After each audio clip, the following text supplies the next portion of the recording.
Hey, and welcome to another Sound Learn Quick Tip Tuesday. Today I'm going to tell you how to quantize MIDI and how to change its velocities and play with all that. So let's get right into it.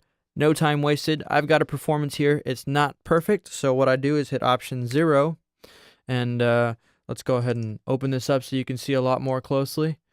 You see a couple notes slightly off of where they're supposed to be. Hitting 1/16 notes and just hitting apply on all of that will make it perfect. But perfect isn't very human, so you don't necessarily want that. If you're in a rush, that's fine. You just want to hear how it'll sound, go for it. But you always have the option to humanize it. The ways you can do this is you can randomize it.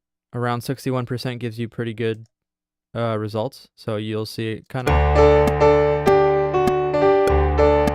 has a little bit of grace notes. You can choose to randomize it less or more, or you can actually add some swing. Let's add some swing. 100% of swing gives me these slight little pauses on the offbeats that give it a little bit more life. You also have the option to determine how much strength you want to quantize by. That's basically saying I only want to sort of quantize. So let's see an example of that. This is before quantizing. If we were to go 100%, it obviously quantizes perfectly to the grid. If we go 74%, a little bit close, but not that close. If we go all the way to 30%, it's barely moving anything, and you're keeping a lot of the original performance. So you can play around with strength and randomization and all of that, and you will have a good quantization. Don't go too crazy on it. You're not a robot. You don't want to sound like one unless you are making robotic music. There's no rules, but those are just some of my recommendations. So mess around with that. You've also got these velocity options. You can change everything right here. You can set it all to 127 if you wanted to. That'd be really loud. Let's make it really quiet. Send it to 48. So it limits everything to 48. Let's undo that. It already did. Sorry about that. And we could also add, if we want to make it slightly louder, we'll add 46, and then everything becomes louder. Undo that. You can subtract. That obviously makes things quieter by however much you want without losing the original, obviously, playing of it. It doesn't set everything to the same thing. And you can scale it by basically the same thing as addition and subtraction, just different way to do it.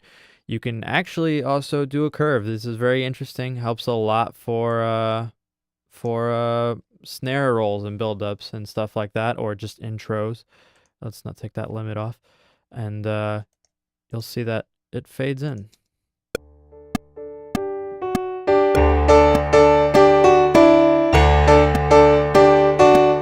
You could either do it by percentage, or you can change smoothly from 1 to 127, which is the top value. So you can also randomize it. Just gives you a little bit more random playing. Doesn't necessarily work too well with pianos and things like that, but with drums it helps a lot. Makes it more realistic, and you can limit how much of the velocity you're changing. So if you put minimum of 100, it'll obviously never drop below 100. And the max is 127, which is the max anyways. So a lot of options to play around with there. And one last thing, if we go back to how we were originally, let's say you've got your track, and you have a piano and everything set up, and you want to transpose it because your singer can't sing that high. So we've got that, and you can hit Option T to bring up the transpose window, and you can drop it down by 3 semitones if that's what they need, or 2 or 1. And then you just hit apply, and that slightly moves down. And you can do that to all the tracks at once. So that's a quick way to transpose your whole song without having to re-record it or rewrite it or anything like that. So that's your quick tip for this week. I hope you enjoyed it. Mess around with those options and have fun.